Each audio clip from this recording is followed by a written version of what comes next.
రాజధాని అమరావతి మహిళలపై వైసీపీకి చెందిన సాక్షి టీవీ చర్చా కార్యక్రమంలో జర్నలిస్ట్ కృష్ణరాజు చేసిన వ్యాఖ్యలు తీవ్ర కలకలం సృష్టించిన సంగతి తెలిసిందే.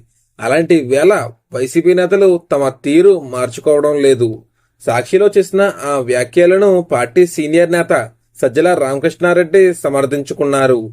అలాగే రాజధాని మహిళలపై అక్కసు వెలగక్కుతూ తీవ్ర పదజాలంతో దూషించారు. సోమవారం ఆయన అమరావతిలో నిర్వహించిన మీడియా సమావేశంలో మాట్లాడారు. ఈ సందర్భంగా నిరసనలు చేస్తున్న మహిళలను పిశాచాలు, రాక్షసులు అంటూ సజ్జల వ్యాఖ్యానించారు. అయితే ఇప్పటికే జర్నలిస్ట్ కృష్ణరాజుపై రాజధాని మహిళలు తీవ్ర కోపంతో ఉన్నారు. అంతేకాకుండా రాష్ట్ర వ్యాప్తంగా పలు పోలీస్ స్టేషన్లలో కొమ్మినేని శ్రీనివాసరావు, కృష్ణరాజుతో పాటు సాక్షి మీడియాపై కేసులు నమోదయ్యాయి. ఈ మేరకు కొమ్మినేనిని పోలీసులు అరెస్ట్ చేశారు.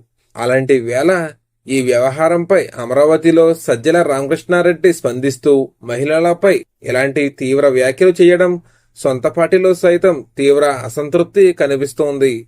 ఇంకా సజ్జల వ్యాఖ్యలపై సైతం ప్రజల్లో తీవ్ర ఆగ్రహం వ్యక్తమవుతోంది. మరి దీనిపై ఏమంటారో కామెంట్లో తెలియజేయండి. మరిన్ని వీడియోస్ కోసం మన ఛానల్ని సబ్స్క్రైబ్ చేసుకోండి. Thank you friends.